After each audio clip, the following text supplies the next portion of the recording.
Hello and welcome to a brand new episode of the Nerdpocalypse Podcast. I'm your host, Jay. I'm here with my co-host, Terrence. What's up? And special guest, Deacon. Hey. All right, guys, we are back. There is, in fact, plenty to talk about this week. Unfortunately, there's no Science Tech or Stupid Tech. There were these dumb sunglasses, but it didn't seem dumb enough. They're tactical? No, they somehow played... you could put them on and you could listen. You could just put the sunglasses on like regular sunglasses and you could hear the music, but no one else could. But it was not using bone conducting sound technology. So I didn't think I thought it was bullshit, but it wasn't enough. It wasn't insane enough. Okay. Right. Although for people who don't know, we actually got contacted by the mouth tape people because they wanted us, they wanted to come on the show to defend their product. I did not respond. What? Wait, why not? Yeah. I don't give a shit enough. Oh man. I just don't. No, we're just gonna crack on your products. I don't care. He said but the guy did respond. He was like, look, I listened to it. He was like, it was kind of funny. He was like, I did laugh. He was like, but we could tell you why it's different than Scotch tape. Sure. Did he say who told him? No, like I think they had a Google alert, and then they saw it. They were like, oh, so it's talking about our product. They're like, oh, they're trashing our product. We ain't talking about like that. No. Well, sorry, your product looks silly, but shout out to you. All right, so let's get right into it. Checked out this week. There are two brand new reviews up by the time you listen to this. There is a review these two guys did on Pet Sematary, and Deacon and I did a review on Shazam. So look forward to those two reviews. They will be in the Coming Distractions podcast feed or on our YouTube page, youtube.com/The Nerdpocalypse. You get a treat. You get to see me twice. Sure. That is a treat for someone, I guess. Drink it all in. Drink it in, yeah. And hopefully get rid of it soon. Like a disease. If it's a venereal disease, just drink some fruit juice. Dr. Sebi says and you should be cured. Drink some fruit juice, a little bit of kale, dirt on your tongue, and do 5 jumping jacks. You should be okay. Yeah, just rub a pineapple slice on your back and you won't have HIV anymore, apparently. Stupid. Dumbass nigga. God, yeah. So we're going to jump right in. Make sure you use the nerdpocalypse.com/Amazon link whenever you use that. We get paid a little bit, very tiny, like 4 cents on the dollar for every dollar that you spend. You don't pay anything extra, but look, we're all using Amazon anyway. So look, Jeff Bezos is down to $108 billion. We need to pump those numbers back up. We gotta help him out. Man, he had to give his ex-wife $40 billion. And there is nothing harder than a billionaire having to give away billions of dollars that doesn't change his lifestyle at all. So make sure you use our Amazon link so Jeff Bezos can get a little bit more money. What the hell does he do with his money? Yeah, like really? I legit think not protecting his phone from the Saudis who found dick pics. That's what he's not doing. What? Yeah, that came out. That the Saudis are the ones who hacked his phone. God damn it. Damn. Okay. Yeah, well, they hate him because of him owning the Washington Post and all. Oh, okay, yeah. But also, he's the richest man in the world, and if they can take him down a peg, I'm sure they would like I legit think he has like a money bin. I would. Like a la Scrooge McDuck. I think he swims in that shit. Yeah, I would. I would just be like, just put a couple of nickels in here. Yeah, like on Tuesdays, Thursdays, just to kind of unwind a little bit. Just a money bin. That guy has disgusting landscape money. The Beagle Boys keep trying to break in, but he got it under control. Those are the guys from Netflix. Like they're just angry. All right, lightning round this week. Terrence, take it away. All right, I do that. First up, Simon Kinberg says Dark Phoenix was always meant to end the X-Men franchise. Nigga, please. That's what he said. You don't believe him? Does that not sound plausible? There's a quote in that article. Sure. Let me go to the quote. Oh wow! From the beginning of conceiving what we were going to do with this film and writing it, which was 3+ years ago, so long before there was a Disney merger, I felt this was the natural culmination. Good Lord, I can't read. For this cycle of X-Men movies, because it is seeing this family that you've come to love and know for however many films. Do you know how many films you did? Yeah, right. For however many fucking films you just winging whatever. And if you count the originals, almost 20 years now, you see that family tested in a whole new way You see that family tested in a whole new way. You see that family start to fall apart in a real way for the first time, ultimately come back together. Wait. At what point did they become a family? That's a good question. I haven't seen that movie yet. What in any of them? Any of them? Apocalypse. That felt like the culmination of a storyline or a cycle of these films. And for me and for most of the fans, Dark Phoenix is the ultimate and most iconic storyline in the X-Men universe. And so I don't know how we would top Dark Phoenix within this cycle.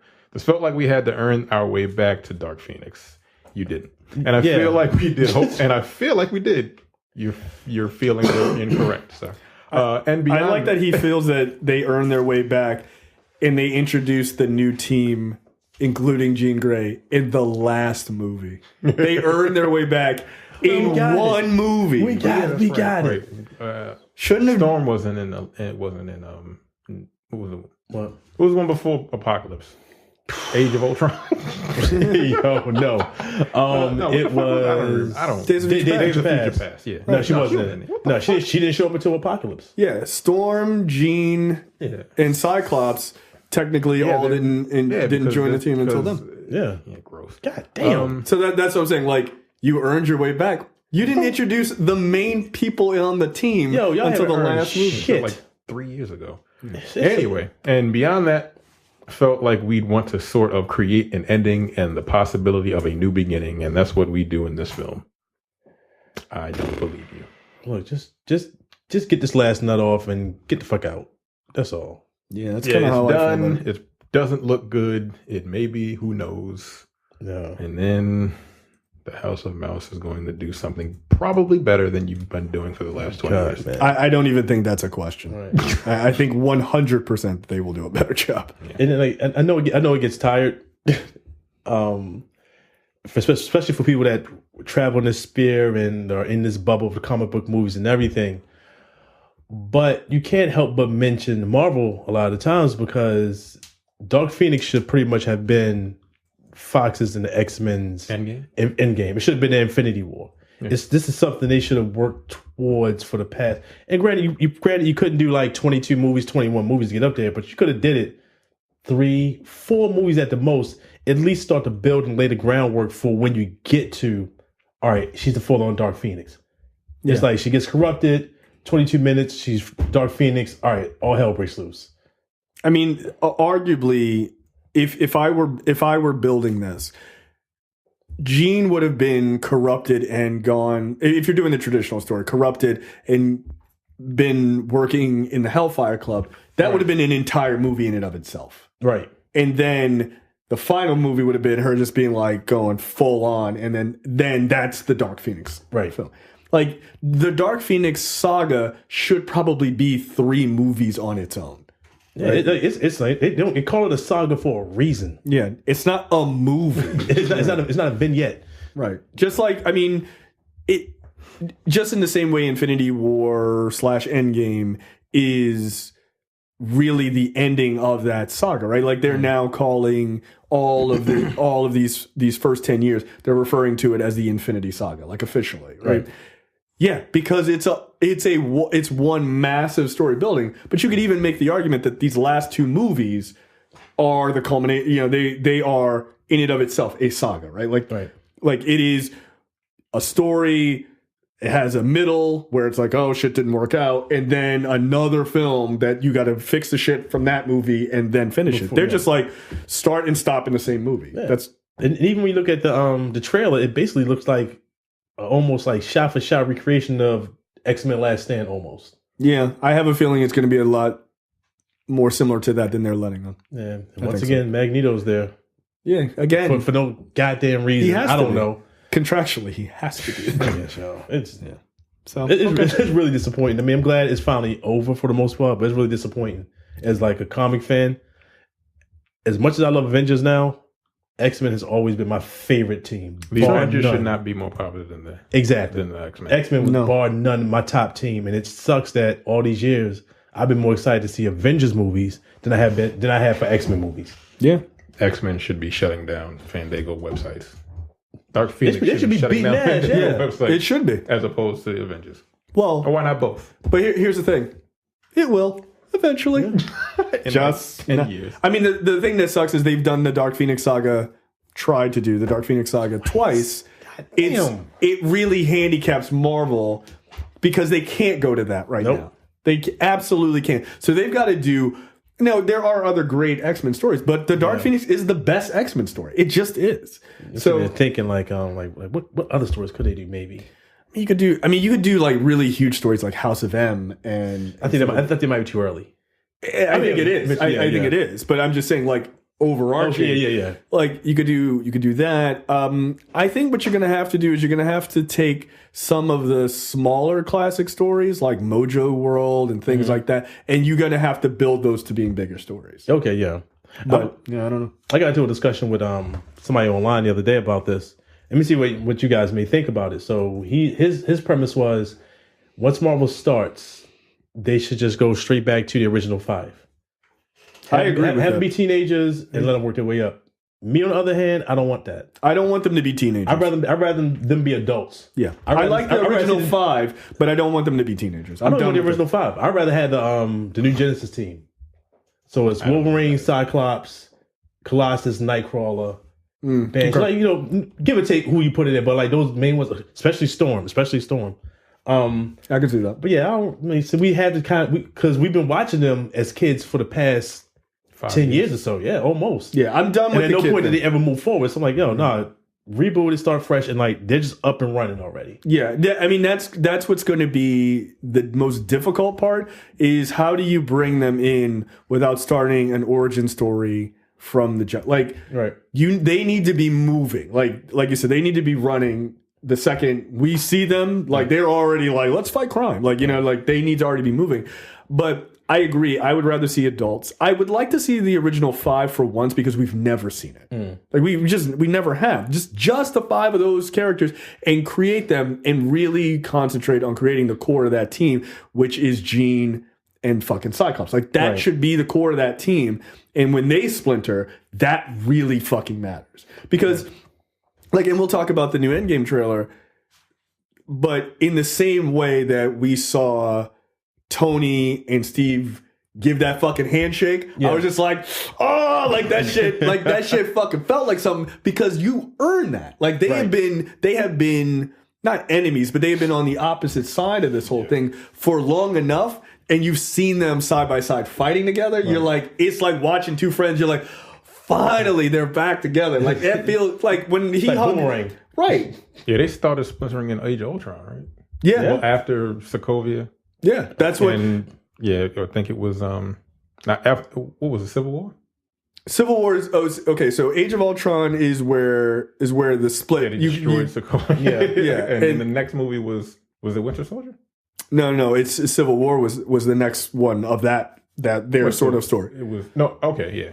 So like it's interesting because I was just actually talking. I think you and I were talking about this recently. Like Iron Man comes out, solo movie, he kicks ass, he does his thing. First Avenger comes out, he does his thing, he kicks ass, whatever. Then they meet in Avengers. They don't like each other. Yeah, they have an issue with each other. Actually, it would have been okay. That was Tony's fault. He started fucking with him off the break. Oh no, absolutely. I would have punched him. Like nah, he should have thrown his little ass right out the window. What's up, Cat Sickle? Nothing. Pow! Shot right in the fucking throat. Series over with. But then they butt heads immediately when they meet in Avengers. But they work together and they learn to have mutual respect for each other, right? And they're like work buddies at that point. Right. They're not friends, but they're work buddies. Then when Age of Ultron comes around, they are friends, right? Like if you remember, like the party where they're all at Tony's house and shit like that, right? When they meet Ultron, like everybody's hanging out, it's all fucking copacetic, and all of them were actually friends. Then Tony goes out on his own with the fucking Ultron shit and the Vision shit, and that is the beginning of that splinter, right? And like because they actually they had that argument where they were like chopping wood. Like that was that was their relationship starting to break apart. Yeah. You could see it then. So you're being hard-headed. Don't do this. Right, exactly. So then that movie finishes, they save the day or whatever, but the relationship is fractured. It's fucked up. Yeah. Then in Civil War, things completely fall apart. Yeah. And it falls apart because of Cap this time, right? And this is good writing, and this is why Feige is important. So you had Tony fuck up in Age of Ultron while their relationship splintered initially. Cap breaks it because he lies to protect his friend. Tony was trying to protect the world, right? So they're both right. They're both right, but they're also wrong in their relationship. So everything is splintered. Then they lose in Infinity War because they're not together. And when they fight alongside each other is when they win. So then to earn that fucking handshake, and the line in the trailer is fucking perfect. Do you trust me? I do. Yes, because he didn't trust him because of the shit with Vision and everything else. So it makes sense for them to come back together. Like, the line would have actually been even better if he said, do you trust me? I do. And then Cap says the same thing. Do you trust me? I do. Because they basically... Well, we don't know if that's not what happens. Right, we don't know that, right? So then they're clearly together in Endgame, and they'll clearly win in the end. So, like, that is how you earn an arc. Right. Like, that is how you earn an arc. Because both of those guys had to get over their own bullshit to come together to win in the end. That's really the core of that story. And I think that, like, that arc kind of even could potentially mirror the relationship between Cyclops and Wolverine. Yes, 100%. They have that ongoing thing. Yeah. And one of the things I think they need to do definitely with this new X-Men franchise is to redeem Cyclops. I don't want to, even more so Cyclops, but just period to the whole team. Because all the other movies were Professor X, Mystique, Magneto, Wolverine. And everyone else was side characters. And you forget about all these like certified legendaries. Magneto, mostly. Yeah, in this new series, every single one of those movies centers around those two. Yeah. It's like, what the fuck? Yeah. Right. Like, except for maybe Apocalypse. You forget about all these certified legendary characters: Colossus, Nightcrawler, Storm, for God's sakes. Yeah. You know, Rogue. No, Rogue's 14 and can't do shit. Right. Not worth a damn. Right. But that's what I'm saying. Like, I actually. I don't disagree with you that the X-Men Genesis team wouldn't be dope to see, right? Like right off the jump. But I think if you make the team small, and I want to see the originals because I'd like to see Angel actually get a chance to be respected on the team, right? Because Archangel, that's a huge arc for him. But in order to do Archangel for it to fucking matter is you have to see him as this posh, rich dude who's like a goody good and like, I'm an angel and like, I'm this good person. And then for him to take that fucking crazy arc crash and to come back as this character is wild. Right. So I think if you made it that core team, if you made it that core original 5 and you watch them, they only need one movie really to solidify them, and then in the second movie you move it into the fucking 90s. That's when you could bring in Banshee, Wolverine, and Storm and Nightcrawler. That gives you 9 characters. That's a lot of characters. Like, and even though I want, and then you have Professor X. And even though I want the adults, I think too you can still, because it's a school, you can still pepper in the younger and age appropriate. Don't de-age nobody. I hate it when they did that, but like. Iceman compared to like age lines. Him and Cyclops were close. Don't de-age anybody. Have age appropriate characters Jubilee like maybe Jubilee, maybe a Kitty Pryde. Yeah, and you see them coming up through the movies to where they're eventually all right. You're on the team. Like you graduated, right? Because then again, that's how you write good character development. Because if you had a Kitty Pryde and a Jubilee there, and you had them there from the fucking jump, right? And you watch those characters go. Because look, just pick a like 20-year-old. Look, they change. They look different every fucking 2 years. They look wildly different. Like, wow, okay, they're really growing up. Pick a 20-year-old to play Jubilee and a 20-year-old to play Kitty Pryde. They come in and they get built up onto those teams. Then when they get that payoff, you're like, yo, it's the same actress. That's awesome. That's dope. And you give them a little thing to do from time to time, but not anything super big. But then you could split the teams. You could split the movies into gold and blue teams. Right. And then you have like, and I forgot to mention Colossus because I'd like to see Colossus on that main second roster. Yeah. But then you could split it off. Look, everybody's talking about, oh, Storm. This is so disrespected. She's such a great character and all that stuff. Cool. Then when you have all of them together, and you split it off and say, we're the blue team, we're the gold team. This is Storm's team. And this is Cyclops' team. That's what you do, dude. And then you take away all those arguments of her being so disrespectful. She is not a fucking member. She is a goddamn leader in that fucking universe. And she should be treated not to be trifled with. Like to the point where Wolverine knows I don't fuck with Storm. Yeah.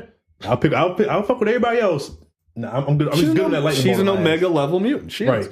Except for like in the future when she had a mohawk, then Wolverine was like, "What's up, girl? How you doing?" I'm trying to make that happen, and he did. But to go back real quick, with Cyclops, I mean, most people, like I said, in this bubble, we know what the deal is. But the thing is, Cyclops is essentially the Captain America of the X-Men squad. He is. Like, he deserves way... I've never been a big fan of him until the past, 10 years or so. But the level of disrespect he's gotten in the past X-Men movies is ridiculous. It is. And it's because Bryan Singer didn't like the character. Yeah. Yeah. So they always just kept him marginalized. And it's like, you kept him marginalized for... all the way through all those original X-Men movies, and then you suddenly are like, no, let's make this character with Ty Sheridan. Let's just make him this like badass. I'm like, nobody's buying it, dude. You've shat all over this character for fucking 20 years. Yeah, it's ridiculous. So there you go. Wow. Okay. Next up, X-Men. One story. Yeah, X-Men. Sorry, bro. I can keep going for an hour or so. We're 20 minutes in on the first one. The Mummy's Rachel Weisz is in talks for a Black Widow. Hey, Rachel. That's offensive that they're using the Mummy. Like, yo, she's done bad movies that are a lot better. She's been in a ton of shit. They didn't want to at least mention Constantine. God damn. Oh, all right. You just mentioned it. Just keep it on the Mummy. No, but look, she was in The Favorite. What the fuck? Yeah, exactly. Yo, that movie was. She got a decent catalog though. Yeah, she's a great actress actually. So, yeah, that's cool. Good, I like it. I don't know if she'll get the role. She probably will. It's Rachel Weisz. Yeah, nobody knows what she's going to play, but yeah, this is a terrible picture of her. Just as a side note, because she's very nice to look at, and that picture is not nice to look at. Yeah, she is. So I'm looking at other pictures. Yeah, no. That's a good look. Okay, this guy. Yeah, fancy a shag, love. Hello. I'm fine. Stranger Things star David Harbour is also looking to join the cast. Oh, he's going to join the cast of Black Widow. I like David Harbour a lot. He's cashing them checks right now. Yeah. That dude is like, Stranger Things. Like next week? He's like, Stranger Things. I'll take that. Hellboy. I'll take that. A Marvel check. Shit, I'll be back. I think David Harbour's having a really good couple of years, man. Yeah, man. Yeah, he's doing all right. And I like David Harbour. I think he's really good on Stranger Things. I still have not watched that damn show. I need to. It's good. It's actually very good. And he's actually very good in it. That being said, look, I gotta tell you, actually looking forward to Hellboy. I think it looks great. I really do. I think it's just bad timing for like, why would you put it out in the killing field that is this month? Yo, it's wild. Hellboy versus Shazam and Avengers. Shazam comes out today, right? Yeah, like officially. Yeah. Even though they gave away 1 billion free tickets, apparently, just crazy. I'm on the fence with Hellboy. I want to see it, but I'm not necessarily excited for it. I think the trailer kind of threw me off. It looks fun. Did you ever read? Basically, what I. That's my attitude. Yeah. It looks like it's going to be crazy violent. Yeah. And just over the fucking top. And like, I'm here for it. Like, I don't think we're going to get a screener for it. I'd be surprised, just because we haven't heard anything yet. Right. But maybe we will. I want to see it. I definitely want to see it.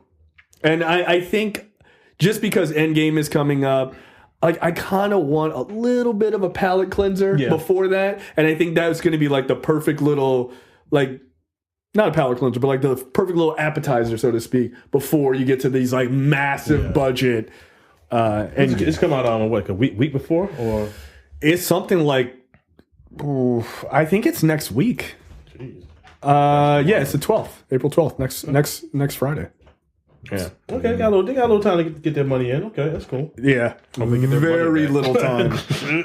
Look, I think the budget is really low. Look, that movie only needs to make. I think the other Hellboy movies only made like 100 and 150 million. That's all it has to make. Yeah, they weren't big movies, but they were good movies. They were solid movies. Yeah. A lot of people didn't see the second one, which I like the second one. I like the second one a lot, actually. I love the first one. I like the second one. So yeah, I'll see this one. I still wasn't I wasn't like blown away by the trailers, but I'm still going to check it out. Yeah. Oh, don't get me wrong. I'm not blown away by it, but it just looks fun to me. Yeah. And I think David Harbour is going to have a fucking blast with that role. Meanwhile, Avengers Endgame, like, yo, phone check, homie. Yeah. Phone check, yo. Like, hurry up. Let me get my money. Oh, they getting everybody's money. More on that later. Yeah. Next, Terrence. Next up, Umbrella Academy has been renewed for the second season. Did you watch that? Yep. I am on episode 6. Oh, it's almost getting ready to get started. Yeah. Yeah, like, I'm not. No, you know what? I remember you guys said that I was good. I was in from like first episode on. I was good.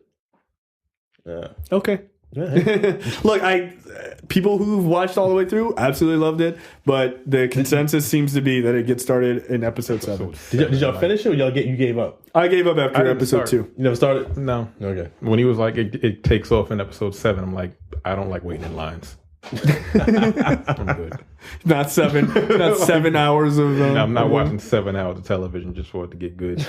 Fuck you. Yeah. Give me a synopsis of episode 1 through 6, and I can jump in on 7, and I'll let you know. But yeah, I'm not waiting that long. Next up, movie and TV news: Cowboy Bebop, the live action series, gets a full cast. Well, not a full cast, but it gets 4 main characters. And it will be headlined by John Cho from Star Trek and from Searching. All right, this is all you guys, because I don't know nothing about Cowboy Bebop. Really? Okay. I know the name. I know it's beloved. That's about it. I never watched the episode of my life. It is very good. So think of it as... Wait, John Cho is going to be Spike? Yeah. That's the main dude? Yeah. He's a little old. Tall? Yeah, he's a little old for the role. John Cho? How old is he? Tall. Oh, I don't know. Yeah, because Spike is like really... He's like super slim. I mean, it's a cartoon, but like... He seems like he's tall. He should be tall. I don't think John Cho is that tall. First of all, he's Asian. They're really not that tall. And that's offensive. Sorry. But it's the truth. I like how you call yourself... And that's offensive. Damn. I'm sorry. John Cho is 5'10". No, that's mad tall. That's mad tall. He's a giant. He's a giant. I mean, Clearly. I guess everyone else should be... I mean, He's Hollywood 40 is generally he's short. 46. Damn. He's 46? Yeah. God damn, John. Yeah, he played like somebody's dad dad in Searching. movie. Yeah. Yeah. Wow. But you know what the thing is, John Cho is a very good actor. Though. Yeah. Like I just don't feel like he ever gets he doesn't ever get a lot of chances because Hollywood has a real issue with Asian people. They do? Asian men. Okay.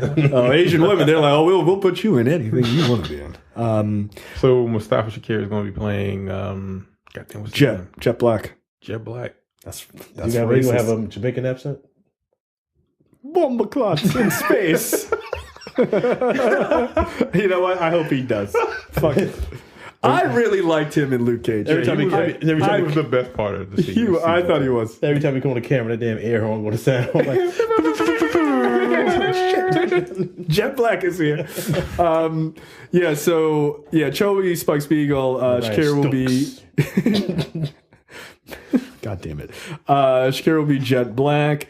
What's this woman's name? Daniela Pineda will be. She will be playing Faye Valentine, and Alex Hassel will be playing Vicious, who is sort of the villain of the series. Where's the other girl? The girl. They haven't said yet. They haven't said, and I think that's going to be interesting. It's going to be interesting to see who they choose for that. I'm very interested. Interesting cast. It is an interesting cast. So obviously I know Cho and Mustafa Shakir. I recognize Alex Hassel, but I'm not super familiar with his work.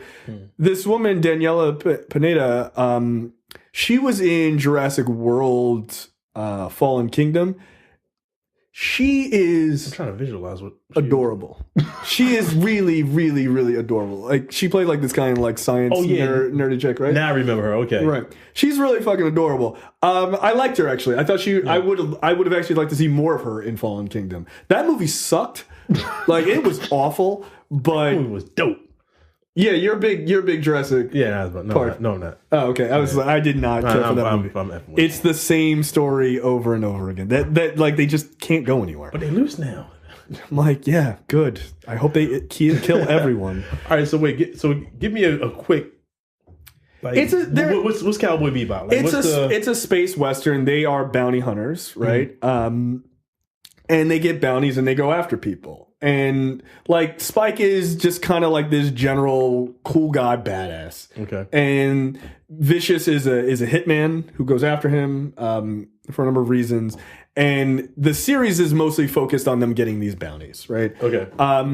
One of the things that really defines the series for a lot of people, at least in the US, is the music.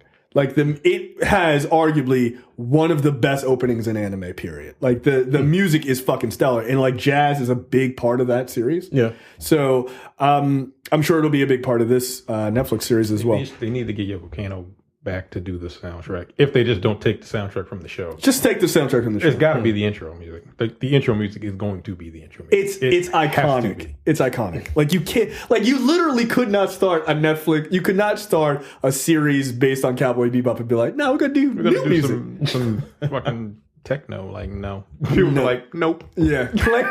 Turn that shit off. Absolutely. Some EDM. Like, Yeah, there's something about that music is just absolutely iconic. So I'm sure that will be there. But check it out. Cowboy Bebop is fun. Like it's really fun. It's not. I would argue it's probably one of the more accessible animes. Yeah, it's not wacky. It's not like super crazy wacky. Because like for me, I can't get into that. Like I can't get into that. Okay. Yeah, I can't get into that shit either. But I'm just waiting for them to do a. They're gonna do a samurai champloo. Get fucking get the RZA to do it. I still love that cartoon just because of the soundtrack was so good. So Cowboy Bebop. I think people are pretty excited about it. Seemingly online, at least in our Twitter feed, people are pretty bullish on it. So that's good to hear. Next up, This is sad. Yeah, I'm really sad to see this movie didn't do well. Captain Marvel barely just falls and trips because it's a girl past $1 billion worldwide, only being the $7th billion dollar movie that Marvel's done. I mean, it had to happen. Only 7. It had to happen. Marvel's been on this run right now. They had to fail at some point. This is it. This is mostly Brie Larson's fault for being so insensitive to a very very oppressed section of our community. You know, so whose community? This is whose community? I mean, hey, stay out there, man. So this is a commentary. I don't know her. This is a commentary on what happens when you exclude a people. Yeah. So Marvel, it's gonna be all downhill for you from this point. I mean, you'll be lucky if you get $1 million on Endgame, I guess. Be lucky if you get $1 million. Oh man, Yeah. Get woke, go broke.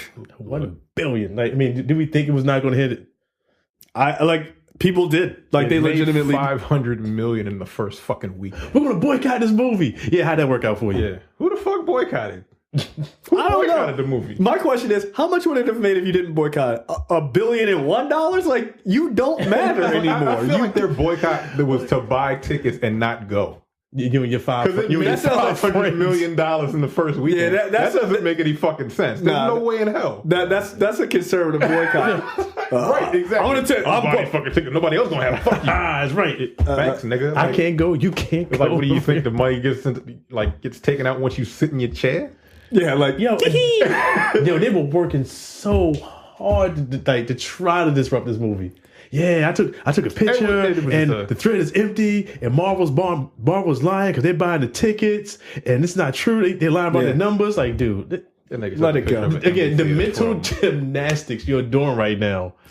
Yeah, like just because your theater in bumfuck Wyoming didn't have anybody in it, bitch, New York has 8 million people. It doesn't fucking matter. Don't matter where you are. Who cares? Yeah, New York City has more people in it than some states in its entirety. A lot of New states. York City. Yeah, a lot of states. Like Hilarious, man. They tried though. Entire states. Yeah, you tried it. From flyover states, ain't nobody in the Ain't nobody there. Yeah. Nobody's there.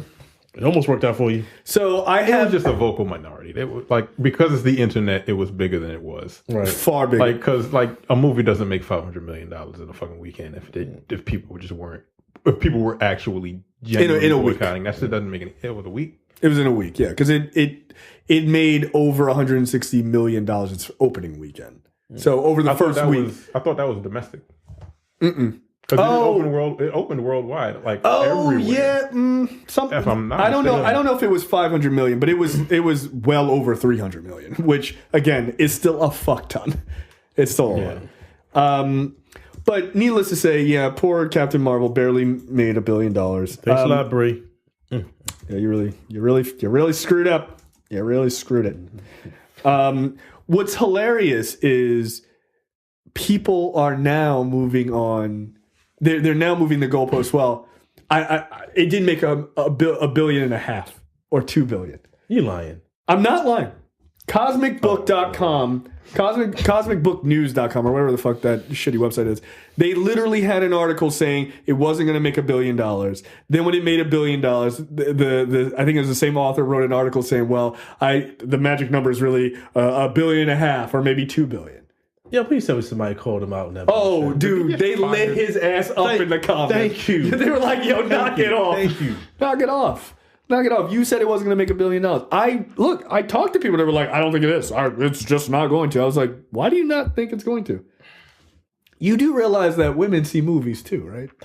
Like they do. They want to see representation. Look, I already called it right now. Shang-Chi is going to make $1 billion. Oh, man, shit. I mean, look, that shit's going to clean up. Yeah, look, calling it right now. Eternals with the first gay superhero lead, $1 billion. Yep. $1 billion. And brunch afterwards. Yeah, it was $456 million for the weekend. I mean, it's not a lot of money, Terrence. It was $154 million domestic. Domestic, okay. Yeah, that's insane. That's a little pocket money. Look, the first weekend, my nigga. Look, just wait till we get to the story about Endgame. Don't read ahead. That shit is insane. I don't even know how much. Like I just know it just broke the internet for like 6 hours. You have no idea. I didn't even know. I read it. So I was like, wait, what? No, it's bonkers. But yeah, so I enjoyed Captain Marvel. It was pretty good. Yeah, I wasn't a big fan. No. But you hated that it was an origin story. Yeah, that and like I did agree. It's boring. I did agree with that point.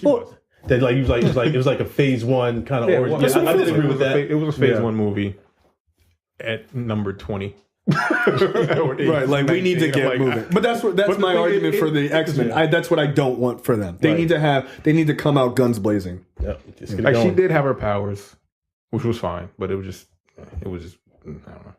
Yeah, that's fair. It was because she was a woman. Sorry. Yeah, it's obviously it. Someone's reading into like writing this down, fucking Terrence. So apparently, Avengers Endgame broke Fandango's box office records for pre-sales. It broke pre-sale records in 6 hours, which is kind of crazy. It broke all of the places that people were trying to actually buy the tickets. So it sold more pre-sale tickets than any film in its history. It beat the current champion, which was Star Wars: The Force Awakens. So the top 5 pre-sale movies are now Endgame, Force Awakens, Last Jedi, Rogue One, and Avengers: Infinity War in that order. So yeah, that's kind of a big deal. Yeah. I've never bought pre-tickets in my life. No? I didn't get them for Black Panther. I didn't get them for Infinity War, Civil War. I just never did. That's always like, hey, all right, it's Friday or Thursday. Then I all right, I find my ticket. Somehow, some way I would get it. Right. But yeah, Black Panther I screwed up because that weekend was tight. I barely got in on Sunday. I finally found good seats. We went when I saw it the second time with my wife. We went in on a Sunday. Yeah, so but this I think I saw it at Cinebistro Show on Friday morning. That's right. Yeah, I remember that. I remember that. Black Panther, yeah. It's like, I'm not going to work. Expensive. This one, I wasn't playing. Nope. I was right there. Okay, I'll wait. Check back. All right, here we go. Wow. Yeah. Got him. Done deal. Well, they broke so many websites. So, okay, which moves into the next story, which is fucking crazy. According to the Hollywood Reporter, early tracking estimates have Avengers Endgame opening domestically. Now, remember the numbers you said. What did you say with the opening for Captain Marvel was domestically? 140? 139, something like that, yeah. Endgame domestic opening between $200 to $250 million. Damn. That's insane. Just domestically. Infinity War opened at $257.6 million. So they are conservatively saying between 200 and 250. Nah, nigga, it's gonna break that. Some are saying that Endgame could go as high as over 300 million for just domestic opening. But more importantly, they're now saying Endgame could also break Infinity War's record for best opening worldwide. While the movie debuted Infinity War debuted at $640.5 million worldwide. Some box office analysts estimate Endgame could open between, and I shit you not, $750 to $800 million for opening weekend. Worldwide? Yes. Ain't no way in hell. Get the fuck out of here. Ain't no way in hell. Ain't no way in hell, man. If it does like 300 million opening weekend, I'm sorry. Yeah. 300 million domestically. Yes, it could. It could absolutely. Yeah, I mean, because keep in mind, Infinity War did 257 domestically, 257.6. Right now, think about this: Infinity War did $640.5 million worldwide opening weekend. Jesus. Yeah, I didn't know that. Right, that's crazy. Man. That's crazy in and of itself.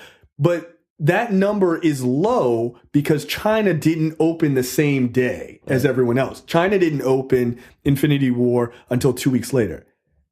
This time, China opens day and date with everyone else, which is why they're like, "Nah, son, they gonna break that. They gonna break that record. They might hit $1 billion in the first weekend. They could come damn close. Like they will probably crack $1 billion by day 2. The funny thing by like Tuesday." They probably would crack $1 billion. The movie's 3 hours long. Imagine if it wasn't. That's more showing. Right, because that's one. They were basically saying in the article, that's one less showing because it's 3 hours long. Yeah. It's one less showing a day. Right. And they were like, well, that might hurt it. It's not hurt that much. No, people are just going to be like, I'm going to go see it again. Yeah, fuck it. Because like a 3 hours didn't hurt Titanic. Yo, and that movie is long as fuck. And that came out in 97. That was 2 VHS tapes. I remember. Like, that shit was long. Yo, that shit was super long. Yo, I just want something to beat Titanic because the movie ain't that fucking good. I thought Avatar's at the top, not Titanic. Yeah. Oh, yeah. I need something to beat Titanic. I drew like one of your French girls, Jack. Something to beat Avatar. Like, I really want this to beat Avatar because I know this is a better movie than Avatar. I mean, the thing is, it's going to have it yet, and I know it's going to have to get re-released. It's going to have Avatar sitting at 4? Oh, I'm sorry. Avatar is sitting at the top. Titanic is number 2. It's going to beat Titanic. Infinity War is number 4, and it was only $140 million off from number 2 spot. It could beat it. $140 million. God damn, so fucking close. Yeah. Yeah. I mean, it was only $20 million behind The Force Awakens. Now, the thing is, Avatar was re-released. That's a big... That gave him the edge. That gave him the edge, right? Because it's at $2.7 billion. Yeah, that's crazy. It's nuts. Fucking movie. But for Infinity War to be number 4 and Star Wars Awakens to be number 3 without a re-release is crazy.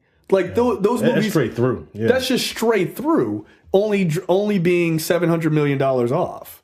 Like that's so that not shouldn't bad. count. I feel like it should be the single run. Yeah, Avatar should not count at 2.79 billion. Yeah, like fuck you, Avatar.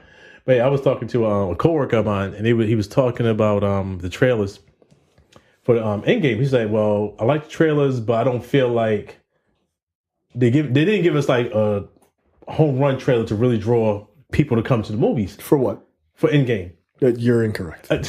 So this is what I told him. I was like, all right, you may be right. I don't really agree with you, but you may be right. But look at it like this.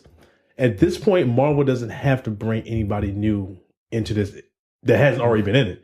They've been working that out for the past 22 movies over these past couple of years. So people are already invested. They already have $2 billion worth of fans. Right. So like already. There's nobody. There may be some new people that may want to jump on, but at this point, can you imagine? I'm gonna go see that. Like, you better back up. Like, don't come to the theater that I'm in. I might fucking drop you in your neck. Who's that? Is Superman in this? Oh, like, don't do that. Right, like they got their people. Like at this point, they're confident enough to say, you know what, we have everybody we want to have right now. People have already bought into this. We don't need to give you the home run trailer that's going to show you too much because we want to keep as much close to the chest as possible. So I'm like, nah, I don't agree with that. They got who they want. They're going to make the money. Oh, this movie is going to outdo Infinity War 100%. Because even if you're a person who just sort of like casually watches these movies, you want to see how this ends. Yeah, you saw the ending of Infinity War, like, yo, what the fuck? Yeah. You're like, even people that aren't huge fans are like, so they just dead, yo? Yeah. Like they want to see how this ends. Like I think everybody wants to see how this ends, and that's the perfect way to end that movie. Yep. No swelling score. No, it was just like they gone. It was like we're done. It was like the music at the end of fucking Incredible Hulk. Yeah, it was like like what the fuck? You're like, no, y'all can leave. Oh, you think we bullshit? Watch this, Avengers. Right. Fuck out. Yeah, exactly. Right, get out. shit. Yeah, I remember people were sitting in the theater like they didn't get up. Yo, they were just sitting there. Theater was dead silent. But they're gonna come back, right? Yo, theater was dead silent in a year. No. Yeah, we'll see you next year, nigga. I mean, they could have. I mean, here's the thing: they could have literally been like, "We'll see you next year, nigga." They could have wrote that on the screen. People were like, "You right, yeah, you get one. Yeah. I'll beat your ass. You'd say it again, Kevin." Like, all right, Kevin Feige. This is a ninth movie that's made $1 trillion. Yeah, their franchise is just a fucking monster, dude. It's just an absolute monster. But how much altogether? I think I want to see them fuck up. That's what I'm trying to find now. Marvel Cinematic. When are they going to fuck up? They hit $1 billion. When are they going to fuck up? I mean, like seriously, fuck up. Here's the thing. That's actually a good point. That's a good question. There isn't going to be, like, we are far off the idea of like them having a bad movie and it all falling apart. Yeah. The system is too rock solid for that. Yeah. Like, what will end up happening, the way this will end is either Disney is like, okay, we're done making billions of dollars. Not likely. Right. Not fucking likely. Or they just decide we have run the course of what we wanted to do. And we're doing a Seinfeld, we're leaving on top, right? Right. Kind of thing. You have to have multiple failures for then people to go, I'm done with this. Yeah. Like, you're going to have to get, like, Eternals would have to fail. And by fail, I don't mean like, oh, it only made $700 million. I mean, this is critically garbage and the fans hate it too. Right, yeah, I'm not talking about multiple failures. I'm like, well, people saying, yo, I'm done with it. But I'm like, when y'all going to have this one movie that's like, no, what? I wouldn't like it. Yeah, y'all really fucked up with that one. We'll see you next year, though, but this one, nah. I think if Kevin Feige leaves, I think I could see them being like, it's just not quite working. I was going to say maybe Guardians of the Galaxy 3, maybe, he's feeling a little rusty. James Gunn's feeling a little rusty. Right. But he would have just finished Suicide Squad. So he's going to be back in his element. On top of him just getting his job back, he's going to be fucking charged. Yeah, he's going to be amped. Because he has that kind of way about him where he doesn't just compete against... Like, the Marvel movies did something that was interesting of picking all of these really great directors. Right. Is they started competing with each other. Right? They were just like, oh, you make Guardians of the Galaxy? I'm going to make Thor Ragnarok. Right? And they just started He aped it really well. Yeah, no, he did. He did. But like that. But that idea of trying to keep one-upping each other, and like that's what made. Yeah, like, that's competition is good. Yeah, and they've somehow made that without it feeling vicious inside the universe. Yeah. As opposed to giving one director the reins to create your entire universe. And just throw it into just shenanigans and tomfoolery. Anyway. So $18 billion. 18 billion. 20 movies, 18 billion. Yikes. That's a lot of goddamn money. That's a lot of money. That is. On average, each movie has made, on average, $882 million. Worldwide. That's fucking nuts. That is absolute nuts. And this is actually really interesting. On average, the percentage of, like, I guess, of the most money being made versus domestic versus, or the audience size, domestic versus foreign, it's only 61%. That says a lot, actually, because, like, if you look at, like, a Transformers or something like that, that's got to be, like, in the 80s. Right? Because those movies get saved by, like, China and other places. But actually, Americans really like these movies. They said Beijing, we're going. Yeah. Like, no, don't give Transformers more money. Stop that. Yeah, well, sadly, you keep doing it. Although Bumblebee looked really good. Yeah, but I heard they're going back to the bullshit. Of course, they are going to fuck that all up. Next up, Department of Justice, who are on my shit list as of late. I was wondering if I read that right. I was like, DOJ. Yeah. Look forward. Yeah, I know. It's just like suddenly it's crossing over into our political podcast. Department of Justice actually weighs in on the Academy Awards threatening to not allow Netflix to be able to compete because they're not in theaters. And they're basically like, nah, you can't fucking do that. Wow. So the letter cited from the DOJ antitrust division cites the Sherman Act, which has governed antitrust laws since 1890. There could be a violation, the head of the DOJ antitrust division says, quote, if the Academy adopts a new rule to exclude certain types of films, such as films distributed via online streaming, from being eligible for the Oscars. He noted that such a move could be interpreted as a group of established entities displaying anti-competitive behavior designed to harm a new rival. Look, I don't know that it will ever get there, but I kind of like that that's like, relax. And if you don't think that Netflix was like, hey, DOJ, I think they might be fucking with the Sherman Act, you're wrong. They absolutely were like, excuse me, can we talk to someone at the DOJ? Can y'all send out a message or some shit? But again, you're not going to fight. You're fighting against the sun. It is a pointless move to try to thwart this. Your best move is to work with them. It is not to try to destroy them. Get your ass in there with them and work it out. Yeah, because otherwise it's not going to go as well as you think it is. So yeah, it's an interesting article. I'm not sure anything will come of it, but I like that the DOJ kind of stepped in, just letting you know, just relax. Like especially with like the movie going experience, just in general. Like I remember you guys talked about it on that last episode. Like it's so goddamn expensive. And so, like, the streaming service and, like, Netflix in particular is they're running full steam ahead. And it's much more attractive to people to stay home and just watch Netflix. I paid $10. I got 50 movies here. I mean, I'm way lowballing it, but. Yeah. And there are new movies and television shows all the time. Right. Yeah. So chill out over there. Yep. Steven Spielberg. Oh, he gonna run that shit right into the ground. Getting in bed with Apple and shit. Well, he also likes to get paid, just like everybody else. This is ridiculous. This is my check. Oh, cool. No, that's not. It's good. Question of the week: with Zack Snyder's full Justice League plans now public, gross, and his work behind us, do you think the DCEU should dissolve and just work on disconnected solo movies, or should they move forward with what they have working now and try and build a cohesive universe again? Just as a side note, to that clip I posted on YouTube where we were talking about Zack Snyder's plans for the Justice League, someone responded, they were like, you guys are really negative. And I was like, so which part of him fucking up the universe should we be positive on? Because I'd really like to know. I just would.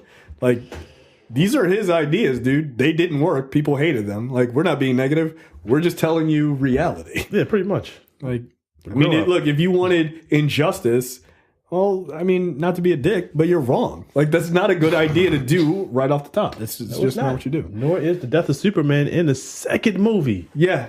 Again, we talk about earning a storyline. That is a storyline over many, many movies that you would give a fuck that Henry Cavill was killed.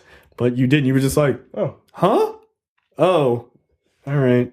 Sad, I guess. I don't know. I don't care. He'll be back in the next movie. All right, so back to the question of the week. Alicia says, build up a reputation with the standalone movies. The great thing about DC lore is that they have a multiverse, so it's always possible in the far future to reset the universe and do team movies. Chad says, just make good movies first. They can all exist in the same world, but they don't have to build on top of each other like Marvel does. After a string of good movies, make an event film, use the same characters and actors, but don't make all of the other movies revolve around that. In theory, that should give them the freedom to the directors and feel free of a shared world. I have no faith in them to do this because they like stepping on their own dicks. That's fair. Leopoldo says, keep on trucking, and instead of the DCU, call the bitch Elseworlds or 52 or New 52 or Multiverse.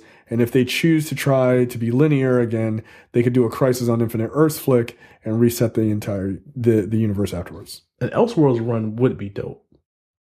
If we were in a place where we trust the DC that much. I'm not there. I am not. If we were there. Yeah. Gustavo just posted Idris Elba, I assume having a British accent or maybe an American accent. Who knows? I mean, we don't know. A mixture of the two. Somebody said that?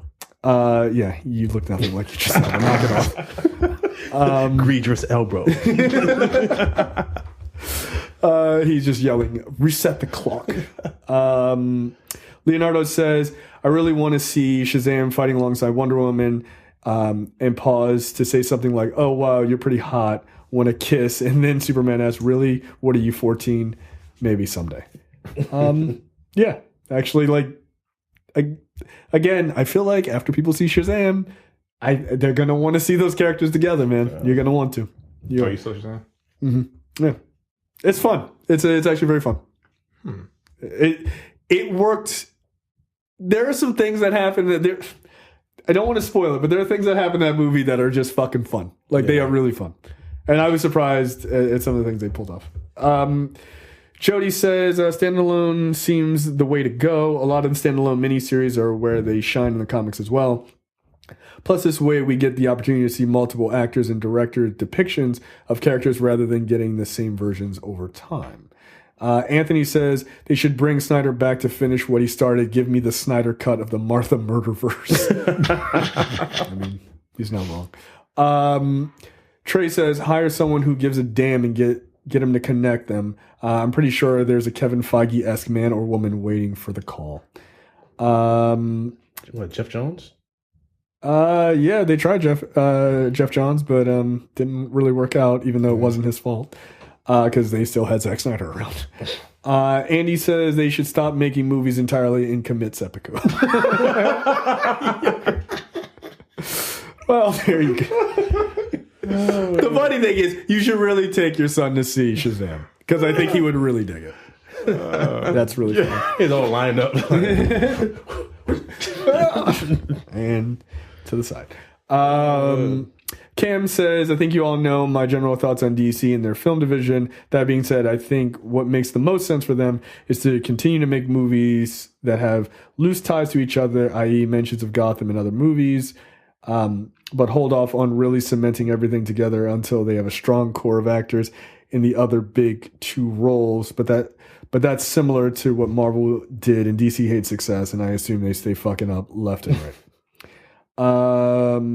Other Christopher says, stand alone. Max says, who cares?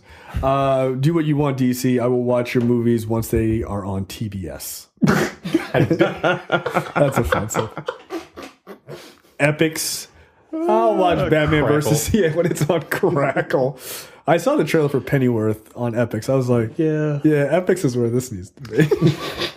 I'm not going to watch this. Pennyworth. Who the fuck? Fine, whatever. Let's make an Aunt May movie. No, that's ridiculous. Oh, okay. Well, this is the thing. By the way, my name is Pennyworth. Alfred.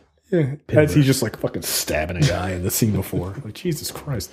I'll finish off with Malcolm. He says, just blow it up. How are you going to unite the Seven with no damn Green Lantern? Fuck out of here, DC. Stick to animated movies. Yeah.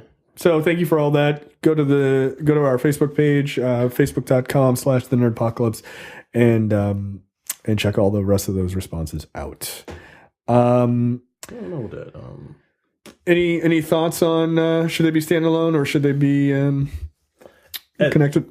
Go to you. Should they be connected?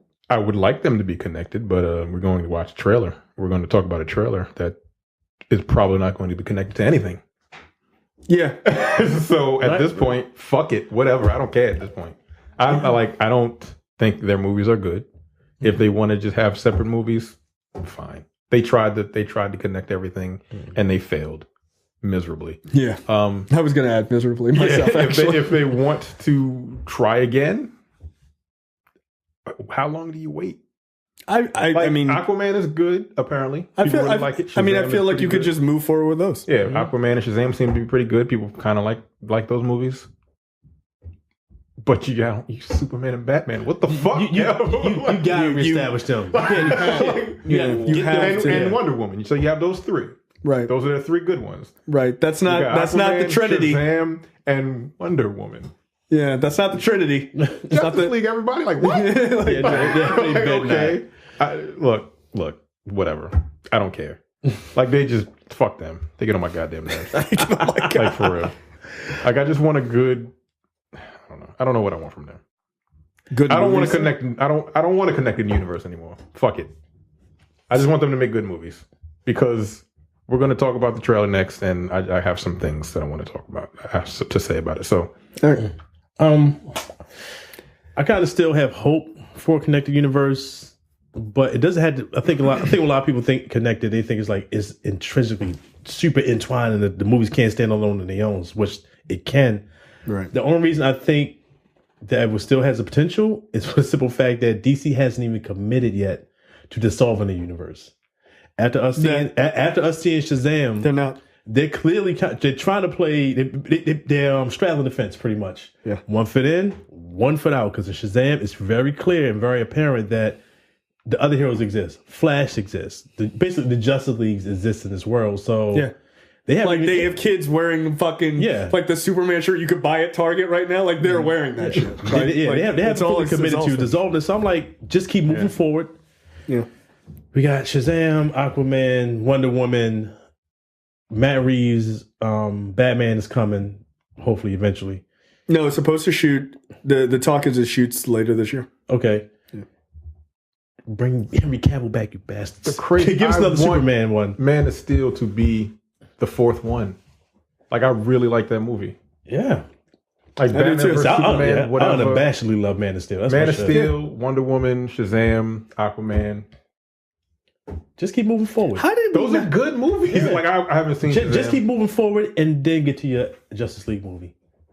I just don't understand how we don't have a Batman solo movie at this point already. No. That's so fucking bizarre. It's weird. Like normally that's where you start the universe off because the Batman movies are the easiest sell of all time. Yeah, everyone loves Batman. Right. Like they can't. How are you not getting Batman right? Like it's weird. It's fucking strange. Yeah, I say just move forward and then eventually do a Justice League. But you got to reestablish Batman and Superman. You have to right off the bat. You have to get those movies out of the way. Maybe 1 or 2 other movies like before that. Then give them the Justice League. I think by that point it'll be enough space between the last one up into this new one. So yeah, absolutely. Maybe. Yeah, we'll see. And don't give us Darkseid yet. Hold off on that. Yeah. Find some other big event for them to deal with. Then build to Darkseid. Yeah, you cannot do Darkseid. Yeah, like that's insane. Darkseid should be the Thanos, right? Yep. Yeah, pretty much. I mean, they're literally a fucking thing. They're literally a copy of one another. I'm pretty sure Thanos is a copy of Darkseid. Like almost. He kind of looks like him. Yeah, they're like, I don't know, big purple dude. Like, well, the other guy's really big and blue. Like, it was different now. Again, much like the X-Men, people should be fucking just jamming the internet to see the fucking Justice League. Right. Yeah. Yeah, but not so much. That's a god. Yeah, it doesn't make sense. It's a layup. The fucking Avengers. It's not even a layup. It's a free throw. Yeah, it really there's no one guarding you. It's a free throw. You got up there and just bricked it all by yourself. What are you doing? Don't put Shaq on the line. What are you talking about? It's not like they can't coexist. They just fucked up. But I think they ironically, to quote a Batman movie, they got in bed with a man they didn't understand. With fucking Zack Snyder. They did. So Zack Snyder's the Joker of, of the DCEU. Yeah. He basically... He kind of is. He's fucking crazy. Yeah, he lit all their money on fire just like your fucking Dark. Like... Right? Like, the DC wanted that Marvel success, but they didn't want to do the work. Yeah. They didn't want to do the work. They tried to copy, and you waited too late. You want to skip steps. Yeah, well, you could have even skipped steps. You just needed The mistake that they made is they didn't get an architect. They just took the first guy who directed a movie and made him the architect. No, don't do that. No, like the architect has to be separate from the movies. Right. Because if he or she is not separate from the movies, their fucked up vision as a director bleeds into everything. You have to be able to go, no, that doesn't work. No, that doesn't work. Yes, that works. Because you're not going to do that for your own movies. Oh, no, but I'm right. This shit is genius. I'm nailing it. Like, you're not nailing it. Why is it dark all the goddamn time? Why is it always raining in Gotham City? It's like perpetual precipitation. God damn. Why every time, like... Seattle is the sister city, or like they're using it as the sister city for like Gotham and Metropolis are right across the pond from each other. That was goofy. I was like,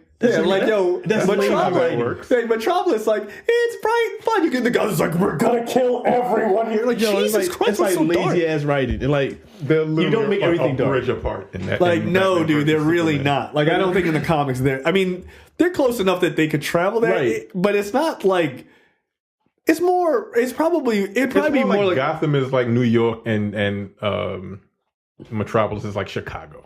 Or like DC, or like something like that, right? Not like New York, New Jersey. No. Which one is Jersey? No, actually, Gotham is definitely Jersey. Wait, you're partially right.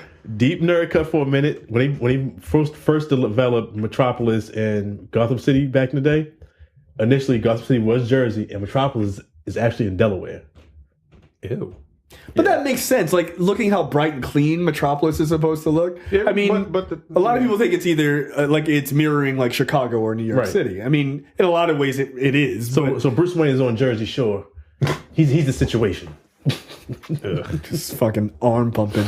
Yeah, Jason, I'm talking about you in the fan group. Wait. One last Bruce Wayne drinking Four Locos, going crazy. But one last point with that shit, like with the whole Zack Snyder thing, like you can't make everybody on the team dark. If you make everybody on the team dark, you take away the niche that's designed for Batman. Yes. He's the odd man that sticks out. Where everybody's kind of more like, hey, all right, we're heroes. We got this. Hey, people, they're relatable. Batman's the ones that goes to the corner. He doesn't want to be involved in that shit. Well, they tried to do that in the Justice League, but it just didn't work. Well, it was already cemented as fucking weird. Yeah. Like Flash was supposed to be the comedy. Him and Cyborg, really. Yeah. But Cyborg wasn't really funny. No. I guess Cyborg was supposed to be, he was supposed to be the heart. Dark. But I guess he's supposed to be the heart, right? Yeah. Whatever. Yeah, but I don't know what that was happening. But it's this one random ass scene in that movie that cracks me up every time I watch it. Don't ask me why I keep watching it. You've seen it multiple times? I got a DVD. I don't love myself. I don't love myself. But all right, it's the part.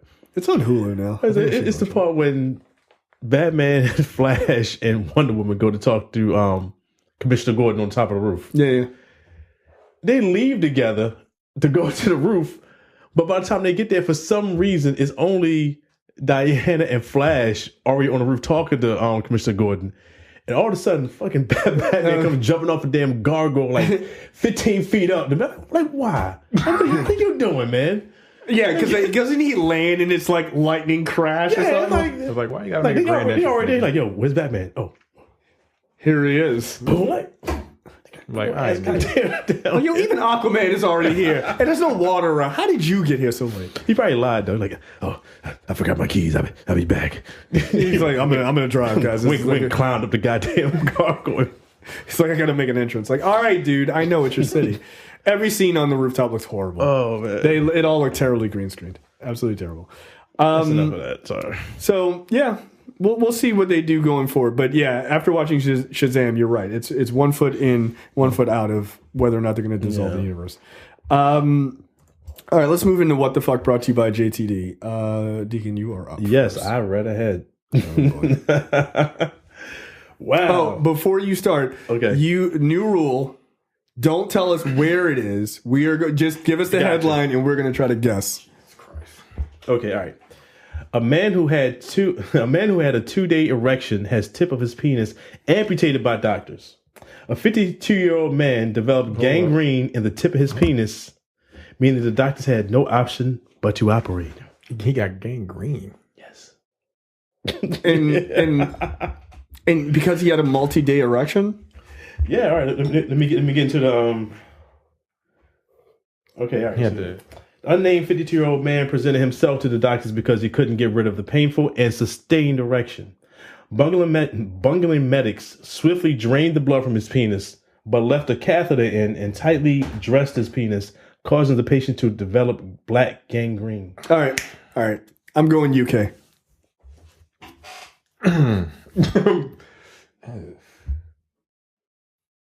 Bungling medics? China. UK. No! Yeah. That's what happens when you have national health care. You never get never get national health care. It's horrible. It's horrible. This is what's going to happen to all of you. He was a 50-year-old man from India, but he's in the UK. Mm-hmm. See? Yeah. National Health Service. Can't trust it. I think America's got the best. When I think probably gave it away, bungling. Nobody says bungling and shit. Yeah, nobody says bungling. Yeah. I just assumed. I was going to say Florida because reasons, but they were just bad at doctoring, and everyone knows British people are terrible at everything. Oh, man. So let's see. Details of the highly unusual case, which occurred at King's George Medical University. Oh, wait. I'm sorry. It didn't happen in UK. It happened in India. Damn it. I was thinking India. Okay, so it did happen in India. Sorry about that. China. All right. So we're both wrong. The man had been suffering from priapism, a medical term for persistent and painful erection. It is not known what caused the precocious condition, but experts consider an erection lasting more than 48 hours a medical emergency or one swinging ass fuckfest. One swinging ass fuckfest. If I have an erection longer than 4 hours, I'm going to call the phone number on the back of the Cialis bottle. Like, 4 hours? You got to go to the doctor. No, yo. I remember that scene. You watched all the True Blood. Remember when Sookie's brother took a little bit of like the vampire blood? And he had like massive erection? Yeah, no, don't do that. That's a terrible idea. So all right, so let me finish this off. It's just like getting wild. They say Viagra, blah, blah, blah. Okay, so they removed his urethral catheter, but still the black color of glands. Oh, undoubtedly. You're not putting anything in my urethra. I'm good. The black color of glands penis deepened over the next day, and a clear line of demarcation became visible between it and the penile shaft. Oh my God. 3 weeks after the life-changing operation, the man was able to urinate as usual and now has a healthy wound. I don't know what the hell. But he doesn't have a tip of his penis. Nope. They took the head. Yeah, so see? No more just a tip. No. You're going all the way in. Can I do just a tip? Girl, I don't have it. I don't have it. Let me tell you a story. We all in a nothing, baby. Shit. That is awful. Damn. Yeah, no. Wow, that's unfortunate. It is. All right, Terrence, you're up. Oh, bad. All right. Don't look at Terrence's story. We have to guess. All right. Grieving dad told police his daughter. Good. Jesus Christ, why? Grieving dad told police his daughter was killed by son-in-law's huge penis. Wait. All right, give us some more details. Wait. Question: Did he have a tip or no tip? It's a continuation of the previous story. It's a universe. I don't even know where it's at yet. Police then forced the humiliated husband to show his genitalia in front of the late woman's relatives. Wow. What the fuck is... man. A man mourning the sudden death of his 23-year-old wife was forced to show cops his penis after his father-in-law claimed it was so big it had killed his daughter during sex. That's unfortunate. She went out with a bang. Mega bang. Shit. Shut the fuck up. Cops brought the son-in-law in for questioning. I'm not going to say his name because that would give it away. In questioning and asked him to show them his penis in front of his late wife's grieving relatives, only to discover it was of normal size. So guess where this was? I'm going to say Japan. I'm going Africa. It's the Morone district of Indonesia. East Java province had called the police. You're closer than I am. Following the sudden death of his daughter, Jumantri. Yeah, Africa's too obvious. Like, I know. I thought it was a fucking layup. Like, surely his priest was like, this guy, I touched him, and now he's a giant penis, and he goes home and he kills his wife with his huge dick. How sad is that? Like, yeah, I didn't kill my wife. They're like, we know you killed her with your huge cock, and he's like, I really. It was like, no, but it's actually quite average. They're like, oh, and he's like, what you mean? Oh, I could have. You don't know me. So what the fuck? You got shrinkage. He murdered his wife with a knife. Goddamn.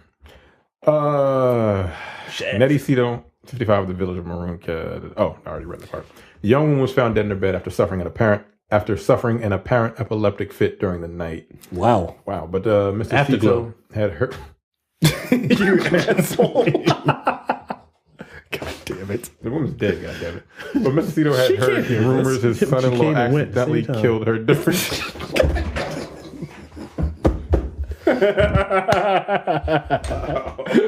Nothing but net. We're gonna get a fucking I'll be here all night, ladies and gentlemen. Tip the waitresses, please. But Mr. Cito had heard rumors his son-in-law accidentally killed her during sex with his huge penis and reported it to the police. How did he hear that? Was it a rumor got started? Yo, Big Dick Willie out here killing chicks, man. Like, literally, he killed your daughter. The Mahatma? The Mahatma. Good Lord. What kind of nonsense is that? Would you be, okay, if you had to go to jail for murder, would you be proud that you were able to kill a woman with your giant penis? Like, is that bragging rights in the jail yard? No. Nah, I feel like it would be. I feel like you'd. I mean, you might put yourself in a situation you don't want to be in. Exactly. Yeah, like, yo, I got a huge dick. Exactly. Like, I won't see. You'd be like, nah. But next thing you know, Nasty Nate on your back and shit. Yeah, like, nah, don't do that. Oh, some cocktail. Yeah, that's a fucking hilarious line. Yeah, I feel like you brag. Go! No, y'all tripping. Like, nah, I'm good. No, I don't need that. I would rather not. Yeah, how'd you kill her? She fell off a ladder. She had a seizure. Yeah, I'm not owning that. I didn't do it. All right, now let's go take a shot. No, I'm good. I went for y'all. Beat your back. That's fucked up. I'm good. Let it be dirty. Yeah. Nah, don't touch me. So after he showed him this dick, he was like, nah, it's regular, my nigga. And the father apologized. No, I think you got to. He was like, my bad. Like, oh, it's much smaller, actually, on average. Like, yo, fuck you. The family has now accepted that she died from epilepsy. Who started the rumor that he killed her with his dick? Like, were they having sex loudly and the neighbor was like, yo, like, was she screaming, yo, you're killing it. You're killing me. And he was like, yo, I think he killed it. Yeah, that's kind of weird. That's a weird rumor to start. Yeah, I'm gonna start some crazy ass rumors like that.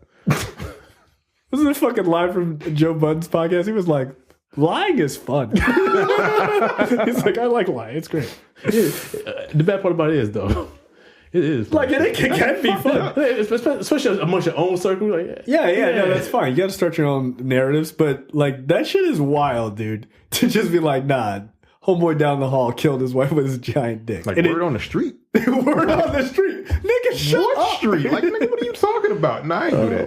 Get out of here. Yeah, remind me to tell you about this stupid ass story we had, like, as kids in the neighborhood. It was so horrible. It was stupid as shit, though. Go ahead, go for it. If you can tell it on air. Yeah, I can tell it. He watching. All right. So, one of our buddies, his father worked at the BWI airport. Okay.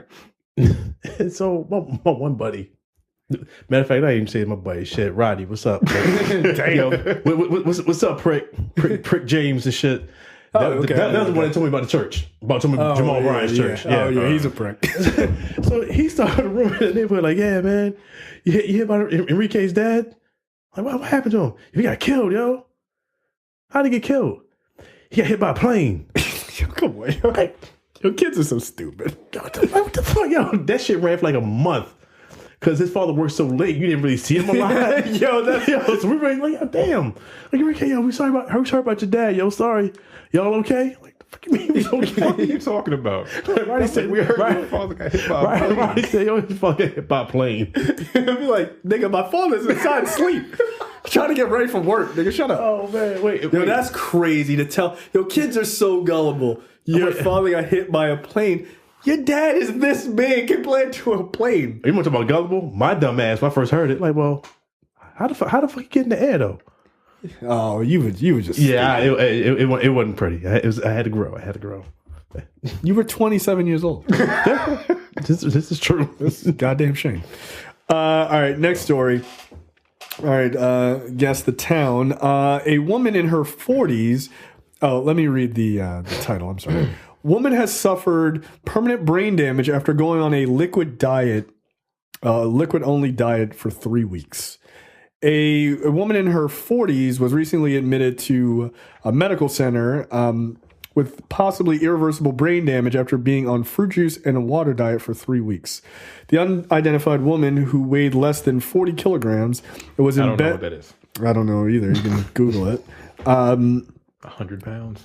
Probably. Probably less, actually. Probably like 90. Was in bad physical shape due to severe salt imbalance. 80 pounds? 88. Jesus. Yeah, you were. She's halfway there. Yeah, you were in fucking bad shape, dude. She suffered a severe salt imbalance caused by her liquid diet. Had reportedly followed the advice of an unlicensed alternative therapist. See, really, this is what happens when you fucking follow. So, don't eat any meat. That'll kill you. Only drink fruit juice. See what happens. Only drink Hawaiian Punch. You gonna be fine. Drink this Tampico. Yeah, you gonna be good. I don't feel so good. No. That's the poisons coming out your body and your organs. They're coming liquid and falling out your ass. They say shake it up first. Don't listen. Don't shake it up. let it settle. Tampico. Well, we know it's not Dr. Sebi because the government killed him 2 years ago. When he was 3 years ago. When he was 110 years old. Mysteriously. Oh yeah, he was in custody. Nigga, he was 100 years old. Who cares? He died of pneumonia, by the way. That diet was a real fucking... I think that it worked out really well for him. I'm saying, though, when was the last time you heard an 80-year-old died of pneumonia, though, my brother? Probably yesterday. Like 30 You're right. I mean, I'm just saying. You gotta overstand. All right, I'm done. That's insane. Oh, here you go. While the woman's... What is this? I'm going to go... Oh, yeah, what's the... Japan. What'd you say? I'm going Japan. How much Actually, you weigh? No, I'm not going Japan. China. How much she weigh again? Because I feel like 88 pounds. I'm going Japan. Interesting. Tel Aviv, my friends, Israel. Oh, wow. God damn. Yeah. Y'all don't know over there, Tel Aviv? Well, this one woman is fucking wilding. While the woman's condition has not been announced by doctors, it's believed that she is suffering from hyponatremia, aka water intoxication. I have heard of this. That shit. Yeah, it's caused by low levels of sodium in your blood. When sodium levels in your blood become very low, water enters your brain cells and causes them to swell. Damn. Yeah. I've had too much, not to that extent, but I've had too much water before. And it's not fun. No, you can actually, if you drink too much of it, you can be, that swelling actually can cause you to like hallucinate and trip actually. According to Israeli news channel Hashada 12, doctors fear that the prolonged malnutrition and excessive liquid intake may cause the woman permanent brain damage, but they only know for sure when her condition becomes stable. Yeah, so don't just do all these detox things. They're a really bad idea. Yikes. Eat food. Even if it's, even if you want to be a fucking vegan, eat real food though, man. You got to use your teeth to chew something. Chomp, chomp, chomp. Do it. All right, trailers this week. Yes. Avengers Endgame final trailer is beautiful. It's absolutely gorgeous. I'm already sad about it. I missed the beard. Yeah, Captain America looked like I missed the cat beard, man. It was badass. I see that not only was Hawkeye able to find a Dominican barber, but he was also able to find a tattoo artist in this time of strife. He's all tatted up. He's fucking pissed. Captain Marvel is there. Everybody's there. Tony is back. You get the scene that we were talking about earlier where they're like, do you trust me? I do. I literally, I felt something in my core when they shook hands. I was like, hell yeah. That man love. Yeah, it was dope. That don't sound right. Wait, what? We get a look at War Machine's new costume. We get some nice talk from Thanos. Like basically, what was the line you were telling me? That line from Thanos is like the best line. You could throw that on like an X in a heartbeat. The line was you couldn't deal. You couldn't accept your own failures. And where did that bring you? Back to me. That's a great line. Yes, sir. Like him saying it. He said he had the best line in the trailer. Infinity trailer. Yeah. He shot. Like he just be fucking spitting bars. Like, all right. So who caught this Iron Man design? I did. You caught it. Okay. Yeah. Good call out on this. On like the homage to the original. Yeah. It's basically an homage to his 70s suit, which is dope. It looks really good. Yeah, like it even has the panels to mimic muscles, right? Because in the original, it was like a latex suit, right? This shit didn't make any sense. Cut under that iron. I was like, yo, this is not how robots work. Even that one shot with the Benatar taking off is like, yo, they about to go out. Yeah, that shit is hot. Yeah, this is gonna be great, man. This is gonna be great. I like that Captain Marvel has her new costume. More streamlined. War Machine's costume is looking badass. You got a little camouflage and okay. But the moment, the real fucking moment is the scene as it pivots around them. Again, this is fucking good writing. Is the trinity of the fucking Marvel universe. And you know the characters, you only see them waist down and you know who they are. Iron Man, Cap, and Thor. That's how you do it, man. That's how you fucking do it. And you got Thanos sitting there, and he's got his double-bladed weapon. Yeah, man. I didn't catch that until like well after. Yeah. And it looked like he's sitting down, chilling out. Yeah, he is sitting. But that other shot with Thanos, when he said as they're playing that line, he might not be saying it actually. As they show that blue light as he's like beaming down. Yeah, that's Yeah, that's a good looking scene. The cinematography in this has been really good. It's been really impressive. They gotta nail this landing. I'm almost certain they will, but I mean, here's the thing. They did such a good job with Infinity War. I cannot imagine they're not going to nail Endgame. Yeah. But I mean, we'll see. I'm very, very, very excited. Like I'm super excited. But let's talk about the Joker trailer and then get out of here. Okay. Terrence, you said you had a number of things to say about this. And I actually don't know what your opinion is because you just were like, oh, okay. Like you were just kind of shocked. I think it's going to be a good movie. Yeah. Joaquin Phoenix looks like he's going all in. Well, undoubtedly. It looks it's well shot. Yeah, I think it's a really well done trailer. Yeah. The trailer's great. Robert De Niro's in it. I didn't know that. Yeah, Word? Yeah, he's I think I don't know if he's like introducing. He's him. some sort of like TV personality. Yeah, I don't know what's going on, but I was like, wow, what the hell? That's weird. But then again, Scorsese had a hand in this. He's a producer. He was originally. I'm not sure if he is still producing, but I mean, it certainly feels like he is. Yeah, I think initially they had him down as director, then he moved to producer. So yeah, something like that. Yeah. Oh, good. Sorry. Yeah, Henry Tyree isn't it? He's getting his money. That's cool. Yeah. But I don't want it to be a Joker movie. If that makes any sense. Like I feel like I'm going to, I want to see it. I don't know if I'm going to pay to see it in the movie theater. Okay. Because with the DCU, the DCU being trash, as trash as it is, like this is, I don't know if this is going to be a one-off.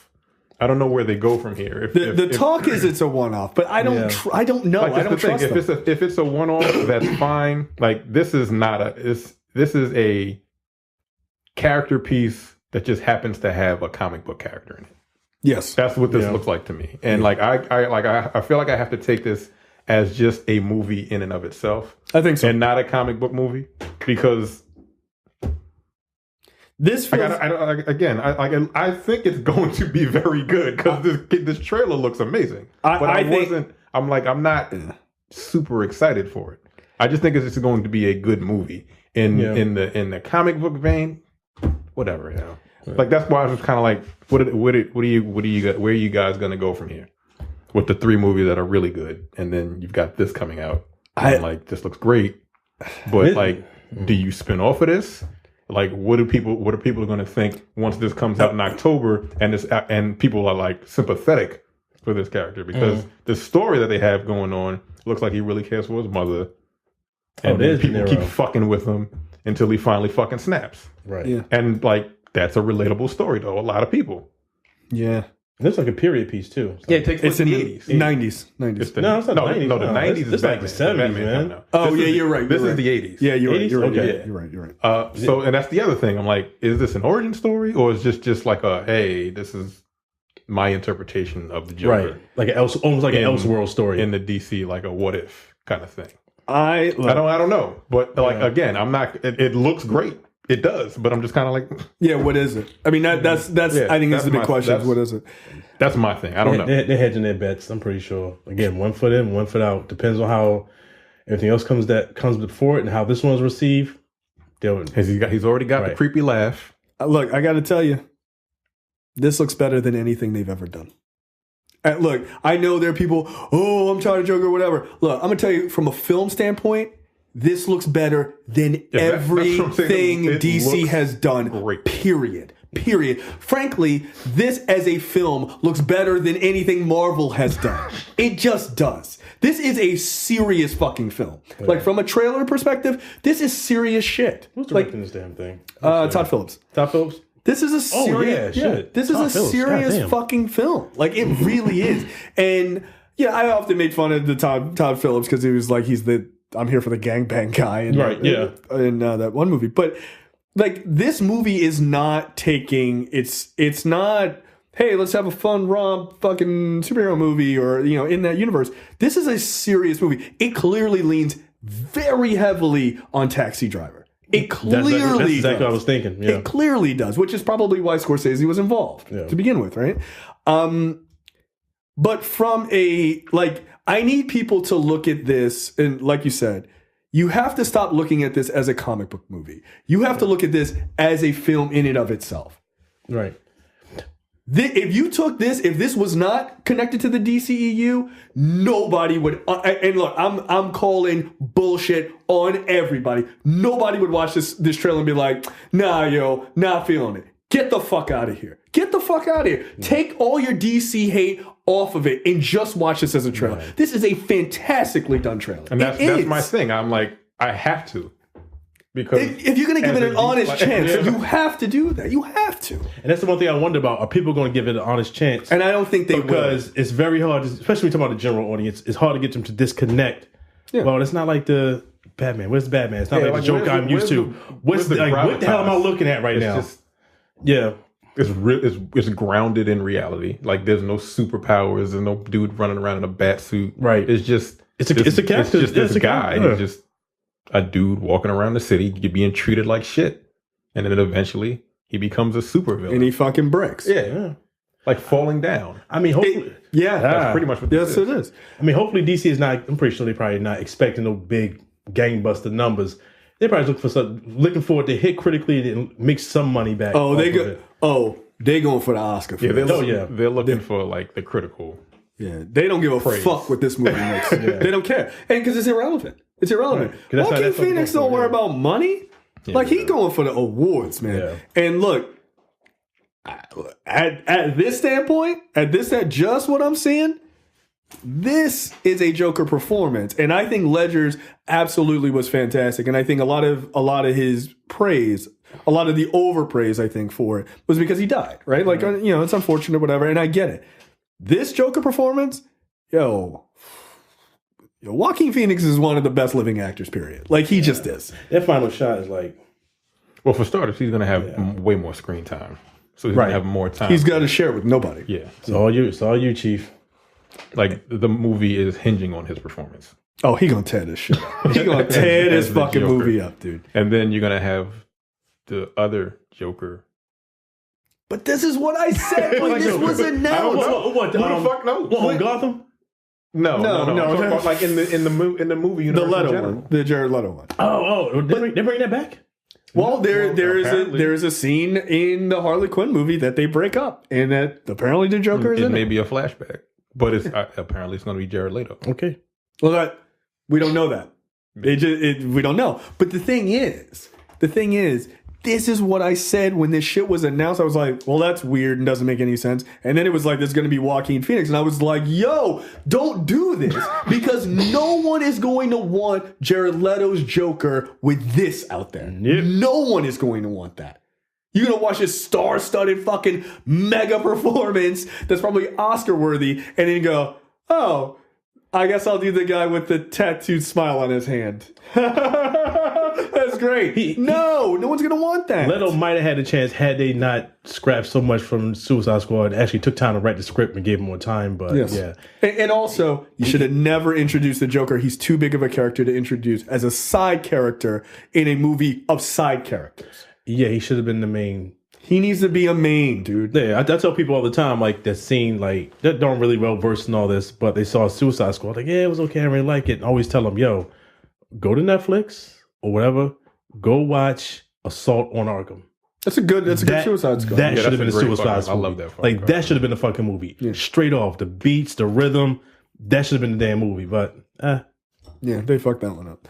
But they really fucked Joker up. Like they really did because it didn't work. And I didn't mind the new design. It didn't work. You want no beef? You want no beef? I like why is Common there? I don't know. That's bad, bitch. But look, I think this looks good. And I just need people, if you are saying that you're not feeling this, take an honest second and ask yourself, are you not feeling it because it's a DC movie or are you not feeling it because of what you just saw? Yeah. Because those are two very different things. Look, I'll shit on those X-Men movies all day long. But if they put out X-Men Dark Phoenix and it was a trailer of this quality, I'd be like, yo, I gotta shut the fuck up. Like, quality is quality. This is a quality fucking trailer with a quality fucking cast. And also take away from what you expect, what you're expecting. Like we kind of talked about with Shazam movie. Right. Look at it for what it's trying to accomplish and on that merit alone. Right. Don't try to just compare it constantly into,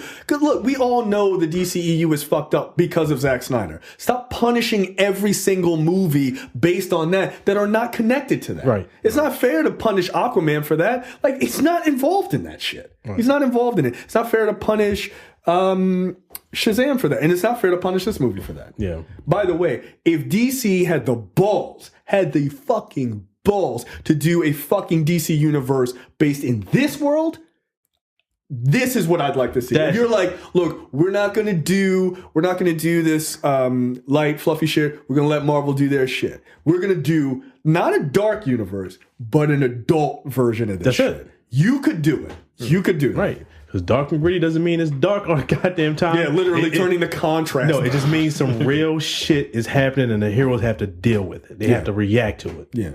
Or if this was Batman's part of the universe, right? Because look, Matt Reeves makes some serious fucking movies. I've never given a fuck about a monkey ever, and I gave a shit about Caesar died. Now you could like just looking at this trailer and then looking at Planet of the Apes, you could see those two styles meshing and feeling very, very normal together. You could make a Batman movie if Batman takes place in the 90s and this takes place in the 80s. It's not that far off in age, right? Right. Yeah. You could still. It's not like Gotham where he's 14 and the fucking Joker is like 38. Yeah, like that shit doesn't make any sense. I know. But you could mesh these two worlds if you wanted to make that part of the Batman universe. Right. You absolutely could. Like if he gets captured, let's say at the end of this, and he ends up in Arkham. And then the Batman movie, which is supposed to have all of these villains in it, and then they fucking pan across and fucking Joaquin Phoenix is there. Start it that way. Boom. That universe is connected and immediately it matters. It matters. He don't even have to be a main focus, but just having him there. Like, you know, he's in that world. He's in that world. Come on, man. Jesus Christ. But this looks fucking great. I like it just does. And, you know, people have their opinions or whatever, but I do think people are being overly harsh because they're still beating these movies up based on Zack Snyder's shit. And I think that's unfair. Yeah. It's unfair to those movies. And it's unfair to the filmmakers, too. Because, like, dude, they didn't pick to be connected to the fucking crazy murder verse that he built. It's not right. It's not right. And look, I'm going to tell you right now, Joaquin Phoenix is going to get nominated for an Oscar. If his performance is as good as it normally is, he's getting a nod for this. Absolutely. That makeup looks dope as shit. Like, it looks really good. I mean, I know it's clearly pulling from the Ledger style, but that style on screen works. It just works. The fucking kind of crazy hair and shit. The poster was dope too. Yeah, it was. It was a good poster. I mean, and that's the crazy thing about it. That's the teaser trailer. That's not even the full trailer yet. Yeah, yeah, that's true. Like I honestly don't even really need anything. Well, I do like this joke I've seen other places, like Joker in 1989. Let's throw him into some chemicals and make him crazy. Like in 2019, let's just throw him into society. Like, oh God. Yeah. But yeah, Society's terrible. yeah, just let them read the YouTube comments for a little bit. Yeah, that'll fuck you up. Somebody did say that maybe the kid that he forces a little smile on is Bruce Wayne, which I thought was interesting. He's a little too young though. Yeah. Because again, otherwise Bruce Wayne is just beating up geriatrics, and that just seems wrong. I'll break your hip. Like, yo, I'm 65. Come here. Like, swear to me. Like, I did love that line. That was my shit. What, the swear to me line? Yo, that was my shit, man. That's a good moment in that movie. Yeah. He fucked that dude's legs all the way up. He just went totally left with the voice, like from Dark Knight. Yeah, it got way worse over time. Bro, scale it back a little bit, bro. Well, and it was like you have to say short phrases. You can't do that voice. It's like You'll lose your goddamn voice. Yeah, we're destined to do this forever. And I believe, like, all right, yo, I don't need a soliloquy, yo. It's like, you're not gonna. Yo, I was cringing in the theater so much. I'm like, oh my God. Please stop talking. You believe in God. Oh, nigga.